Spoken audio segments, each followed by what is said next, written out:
Tumakas na tayo, takasan na natin ang mundo. Magtago papalayo sa mas tahimik at payapang mundo. Umubulong ang hanging amihan at huni ng ibon. Dumudulog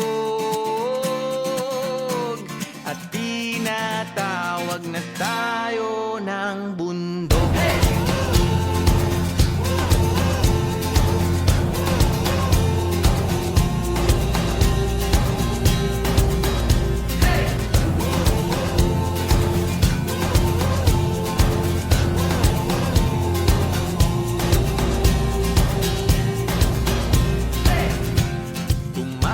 Na tayo, palayo sa maraming tao.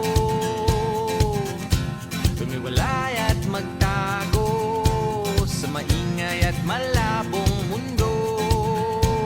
Bumubulong ang hanging habagat at hampas ng alon. Dumudulog at niyayakag na tayo ng karagatan.